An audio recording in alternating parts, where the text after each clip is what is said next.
Subscribe to our YouTube channel and press the bell icon to get the latest updates. Hello and welcome to The Print. I'm Snehesh Alex Philip. A new book has hit the stands.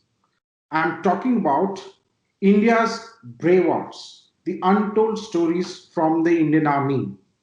This book has been written by a former army officer. I'm talking about Lieutenant General Satish Dua, who was the 15 Corps commander in 2016 when the Uri attack happened and played a critical role in the planning and execution of the 2016 surgical strike. Before I carry forward this conversation about this book, interesting is that you mentioned that at the age of it was at the age of 10 or 11 that you decided that you wanted to join the army, and at the age of 16 you had appeared for the medical exams, and it's when you got your letter from the NDA. So what made you think of the army, sir, as a career option? Well, when I was in school in class 6th, 7th, and 8th, and that's when I'm mentioning about those ages of 10 and 11, we used to have the alumni return. Some of them used to come and give a talk. So I distinctly recall a couple of them who had joined the NDA, came back and then told us about life in the National Defense Academy. So I was very fired up to join to join the National Defense Academy. My father was in the Air Force anyway, so that was the kind of motivation I had to join the services. When I was around 16 years of age, by my own merit, there was no entrance exam. I applied and I did get an admission into a medical college. And the process of so many entrance exams are going on simultaneously. When I got a seat, everyone persuaded me, and that one will be foolish. It will be foolish to pass it up. So I joined the medical college, and after about 5-6 months, when this was I got a call letter from the National Defense Academy. I just wanted to change track. Perfect. So while this book, is about your journey from your commanding officers days, the CO days, to the surgical strike. So first we'll talk about, I would really want to know about this surgical strike operation. Of course, many has been written about it, but it's for the first time that somebody who was involved in the operation has come out with a book on this. So if you could, in your book you say that you had taken a leap of faith, and I believe fortune favors the brave. So what was the kind of planning that went in, and if you could just elaborate that for the viewers, sir. So Snehesh, when the terror attack at Uri took place, it happened on my watch. I was the Corps commander, losing 18 young lives in one go. It was a dark Sunday for me. But all along in my service on the LOC or in such situations, one has been seeing that Pakistan uses terrorists actively. They send in terrorists who create acts of violence either on close to the LOC or deep inside. And we cannot, it's not our policy. We don't use them as a state policy, and we don't have such leanings. So we are forced to be defensive. That year, in January, the attack at Pathankot took place. Yeah. In February, that EDI building where they took 66 hostages out just close to Srinagar, that 6-storied building, Yeah. that attack happened. That happened one more time after a couple of months. In May, they attacked. There was a suicide attack in Kupwara district on an army base. This was perhaps the last straw, and we were prepared with plans. What was different this time was that the defense minister, because of the scale of the attack, the defense minister landed up there on the day itself, on 18th of September itself. And so you mentioned to me earlier also, but in this book also you've mentioned the fact that you were quite upset with the fact that the defense minister was coming. So, Snesh, this is an honest chronicle of what I felt that day. Yeah. On that day, did not want more and more senior officers to come. The chief was there, the army commander was there. They had to be there, given the scale of the attack. But I said, why is the defense minister coming today? Is what was my first spontaneous reply to the defense secretary when he rang me up. But later, as I brought out in the book as well, I thought, what good can come out of it? And I think it did, because he was bold enough to, in fact, he asked, what are we going to do about it? And then when we laid out our plans and we explained to him that we can do this, well, the chief and the army commander had to think of larger things. Are we prepared for a retaliation? If so, what are the different possibilities and how will we tackle that? And that was an army headquarters and higher leadership plan. For me, as corps commander, the operational commander, I gave out an issue as to how we will do it. And we were given a free hand. For the first time, the government at the center took ownership of such an operation. On the line of control, several times, in a bid to dominate each other, aggressive domination, as a part of aggressive domination, we do have operations on the line of control in that manner, but never at this big a scale. And the bigger difference, which we need to understand, is in stark contrast to Pakistan's deniability. They say, oh, these terrorists have not been sent by us. They are the freedom fighters from J&K itself, etc. Until we give them proof. In stark contrast to that, our DGMO rang up the Pakistan DGMO next morning and said, we did it. We announced to the world, we did it. We did it because you did Uri. And we don't want to escalate it further. Now the onus rests with you. So that was a shift. We had then dropped the soft state tag.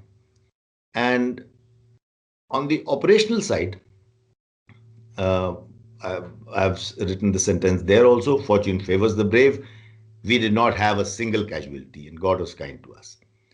Except for the one soldier who injured himself while, I think he injured his leg while coming back in our own territory. There was this one soldier who was returning, while returning, after they were crossing our own minefields through the lanes. Yeah. There was a shrapnel that he got in his boot only. It was a very minor thing. Yes. And well, that day, since Army reports even a small scratch or casualty in his lineup, so it did come to light, but it wasn't a casualty during the operation. Of course, because the operation was absolutely clean. I think that was something which was on the mind of the government as well as of the army, that nobody should be left behind and nobody, the maximum effort should be done to ensure that there are no casualties. True. Yes. So, moving further, from the surgical strike, going back a lot of years when you were the CEO, and I read this book and I was amazed by the fact that, you mentioned that as the CEO, you decided never to wear a bulletproof patka, which is for the viewers, it's a patka, which is a helmet. It's a round thing that is worn on the head, which has heavy metal in it. And you also said that you used to wear a floppy hat made of camouflage uniform fabric instead of the regular one that was worn by all the soldiers and officers. You mentioned that the fact that you never wore a bulletproof jacket or patka actually saved yours and others' lives in an operation. If you could tell our viewers, what was that about, sir? Well, first, let me clarify. It is required that we all wear bulletproof jackets and a bulletproof patka. I am not at all advocating that we should stop, we as soldiers, or we should stop doing that. Why I didn't do it, I've explained in the book. On that moment, on that day, I wanted to galvanize the troops, and it had the desired effect. It was foolish of me. It was foolhardy, but it had the desired effect, and I continued with it.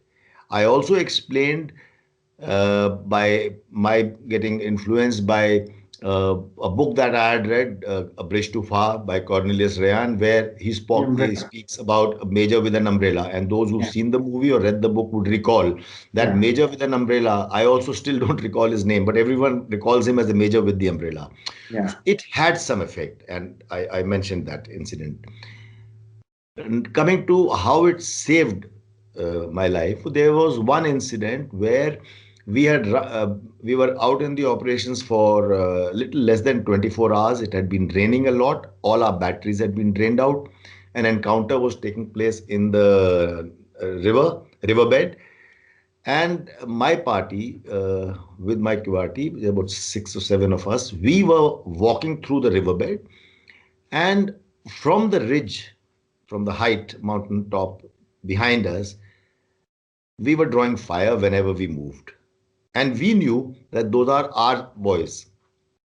But they were mistaking us for the terrorists who were trying to escape through the riverbed. Yeah. Because at the expense of reputation, because the batteries had given away and we could not communicate with each other.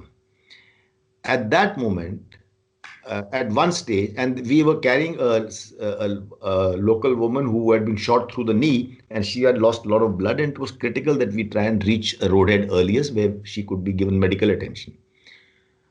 At one point of time, I decided, instead of trying to crawl through this, we were drawing fire every time, stood up straight. I told my QRT, and with the two badges of rank that I used to wear, two badges that I used to wear. One is my paratroopers wing and a commando instructor's badge, and that floppy hat of mine. Yeah. This really saved the day because our boys, they recognized the commanding officer from far, and then they stopped firing at us. This also brings me to another encounter that you had mentioned, in which you were able to, again this comes back to the headgear, in which you were able to pinpoint a terrorist, where you gave an order that anybody who's not wearing a helmet should be shot. Yes, there were 6 terrorists in that house, or there were two houses. We had knocked off 3, Yeah. and other 3 ran up the mountain. Now, normally they run down because thinking that they'll be able to go. They started running up. There were a lot of boulders and rocks, and some trees in that area. I was also sitting on a big rock when I realized, and I must clarify something that I should have mentioned earlier. They were all wearing the combat colored jackets, because from the distance, when you just see a combat jacket, and then it's very easy to mistake him for a soldier. Exactly. Then this thought popped up that these guys are not wearing helmets, and all our soldiers wear helmets or a bulletproof patka. Yeah. Yeah. With the result, then we finally passed orders to all the team commanders, all the team leaders, that anyone who's not wearing helmet should be picked out, and that worked. And that worked. That worked. Eventually, all these terrorists were shot before they could get out of that area of the boulders. Perfect. So you've also mentioned about the things that happen at the LOC. Now you've also said that many Indians think that the only thing that the army jawan doing at the LOC is just standing at some post. That's it. You've compared it to Indians thinking that the army jawan is just somebody who's a guard outside the ATM.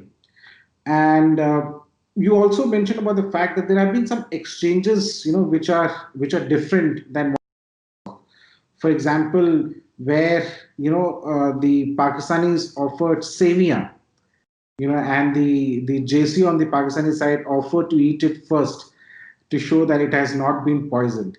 If you would tell our viewers, sir, about what is the life at the LOC, sir. Firstly, that incident that I mentioned was in 1983.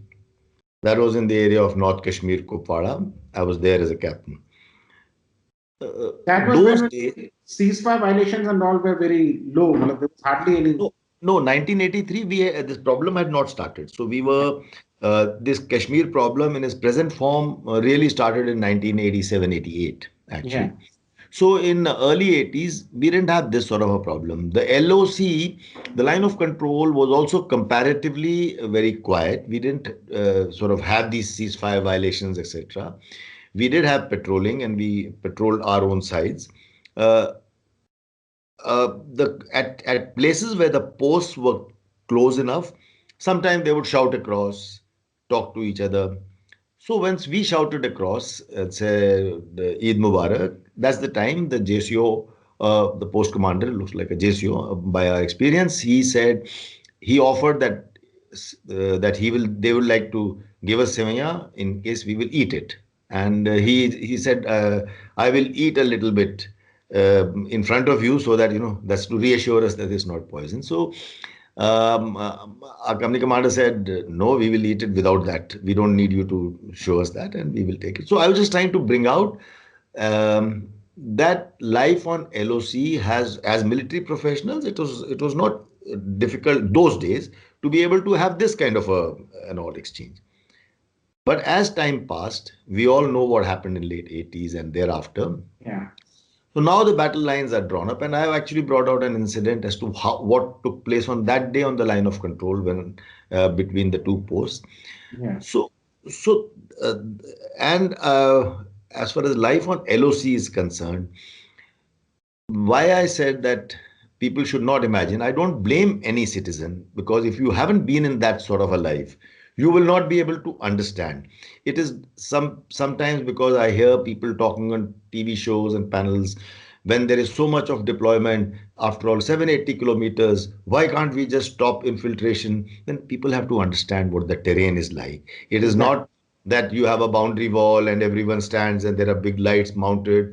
The terrain, the snow, the weather, the blizzards, everything has to be taken into account. And that's where I wanted to show that it's not like a sentry standing outside your building gate or a bank. Life on LOC, a soldier lives on posts. Posts are on mountain tops. There are deep nalas and ravines that you have to traverse to get there. They live on, how do they live? We live in bunkers. A bunker is six feet by 8 feet. It has loopholes to poke your rifles and machine guns out and fire. And then you get fired and shelled. Shell means artillery shells which destroy bunkers. So when ceasefire violations take place, it's a proper bloody battle going on over there. In such circumstances, when soldiers live and die there, it acquires its own dynamics. And that is all that I've tried to bring out. So, this book also talks about your days as you were the commando instructor too. And, this book mentions that at one of the commando posts, an American soldier went back saying that this is inhuman training. So, what is the kind of training that an Indian commando, in the army goes through, sir? That the Americans found it, inhuman. First of all, let me clarify. I gave a statement of fact. I was a captain then, and one of the students did go back. It has nothing to do with nationality. It could have been any nationality, it could have been any Indian student. I was only trying to bring out a difference that maybe their own ranger course is considered so tough. I was only trying to point out that our course is very tough. It is considered one of the best, if not the best in the world. And that was the idea of bringing out Yeah. that anecdote. Commando training in India is a 33 days course where we teach a soldier or an officer, young officer, to actually have this issue of mind over matter. It's only question of your mental grit, your determination, And then we all, when I did the course also as a student, we all are surprised that our body can take so much punishment and actually can, when driven to extremes, this is what we are capable of doing. So all in all, it gives you a lot of confidence. All infantry officers, 100% infantry officers go through the course. And that is why you find these young officers, whether it is Kargil or Kashmir, you find young officers always leading from the front because they know it, they have it in them. They have that confidence born out of those 33 days that they've done there. And whether it is Vikram Batra, Dil Mange More, fame of Kargil, or Major Sudhir Walia in Kashmir, and so many, I mean, I can take so many more names. Day after day, our junior leaders lead from the front. We have the highest officer-man casualty ratio in the world. Yes, and that is absolutely true. Uh, I'll come back. I'll come to my last question. And this thing is about, something which puzzles me even now. You've mentioned that there is, of course, casualties that take place in at the LOC. There are casualties that take place in army operations in the hinterland. But it was only in 2016 that the 15 Corps, the Chinnar Corps, got a night flying capability helicopter, and that is only when even evacuation could take place at night. Uh, why? Yes, of course, it's a good thing, but it comes as a complete shocker and sadness. It was only in 2016 that night evacuation actually started from the LOC, sir. Otherwise, people had to wait for the weather to clear up or wait for the next light to come out before evacuation could be done. Actually, I wish I had seen through it that if it's going to be analyzed so much, I would have given some disclaimers. Let me clarify. What you said is right. The helicopters, that ALH, the version which could fly at night, came around that time. Yeah. But it is not to say that we did not have any night flying capability before that. The Air Force helicopters were uh, capable of night flying, and they did carry out casualty evacuation at night where required. So I was only talking about the fact that our ALHs, the Advanced Light The Helicopters, Army Aviation Code which not have. Army They got the Aviation, yes. capability So only in we 2016. could do it. These helicopters are smaller, can land on little more remote and smaller helipads. That means more tricky areas on the mountains. So they have that advantage. The casualty evacuation process has always been on. It just got a bigger boost, and it got a quantum leap with the ALHs also getting night flying capability. So when you look at the army right now, the army is going through a whole process of modernization. However, the fact remains that most of the equipment that the army continues to use are equipment that have that should have been replaced long, long ago.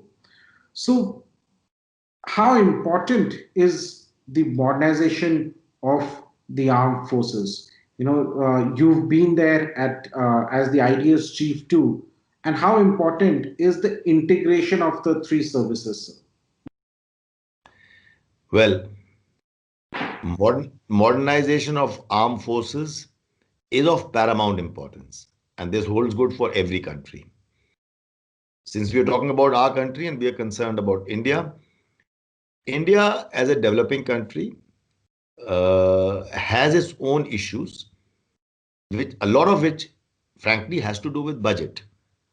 In a developing country, how much money can be set aside for defense when there are competing demands in other fields like uh, health, which is a bigger issue nowadays than any time earlier, education, and there are several other competing sectors. But we must also remember that we have a judicious balance. Why? We have to draw a judicious balance because we are also a rare, in fact, we are the only country which has two open borders. or two, so I'm sorry, not open borders, two unresolved borders. LOC on one side, LAC on one side, borders not yet resolved. We've fought 4 wars.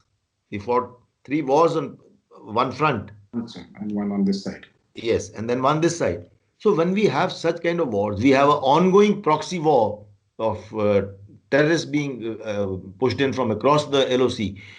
With all this, we can't help, but we have to modernize. We can't help modernizing our forces. We have to do it. It is always a call for the leadership to do the balancing act, and that is what is hurting us. But there is no escape. We are modernizing. We have our own challenges, and in that, what you mentioned about the three services coming together does play a very big role, both in terms of synergizing our combat potential, if all three services are together, like they are in most, in fact, all the major world militaries.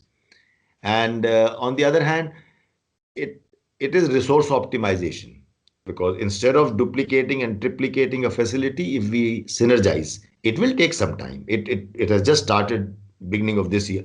Not the process itself that started 20 years ago, 19 years ago after the Kargil War, But the but actual it integration. got a biggest, yes, you're right. It got the biggest one single force multiplier boost of appointing a chief of defense staff has been done now. He has been given a mandate to integrate and synergize the three services, which is bound to show results. It will take time. It cannot happen in 1 year or two, but it will show results. And resource optimization is one very big spin-off in that.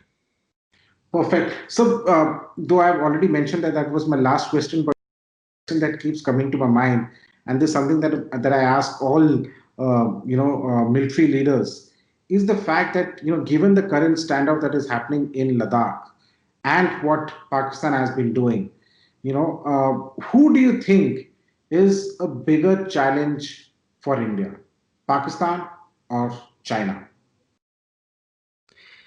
To my mind, such a ranking is does not hold any meaning, because both are have their own challenges, and both have their own the issues are totally different. If your house, if you say that whether the front gate is more important or the rear gate, so we have to understand that here what is going on is a proxy war. The difference, perhaps, if I may rephrase your question, I would look at it this: we have had operational, we have had wars with Pakistan, and Pakistan also realizes that in conventional terms, India, Pakistan cannot match up to India, and that is the reason why they have started using terrorists as a matter, as a state instrument of the state. This is something that we have now got a robust anti-infiltration grid and a good security network, security forces network in the hinterland. China, on the other hand, on the LAC, China is a bigger country. It has a bigger military apparatus. It has more money, and it has more modernized equipment. We have some catching up to do there. I have no hesitation in saying, and their efforts are being made in the last 3 years or 4 years. A lot of efforts are being made to modernize our forces, and it has got a further impetus this year because of this standoff in Ladakh. So surely we have catching up to do, but we are getting there. Well, on that note, on the fact that we are getting there, hopefully it would be far sooner than later, General Dua. But thank you so much for speaking to the print, and best of luck for your book. Once again, listeners, this is the India's Brave Hearts: Untold Stories from the Indian Army. This book takes you through a journey of the life of General Satish Dua, from when he was a commanding officer to the moments of the surgical strike. Thank you so much, General Dua. Thank you, Snesh. Thank you. As always, it is a pleasure to interact with you. Thank you, Thank sir. you. Thank you. Jai Hind.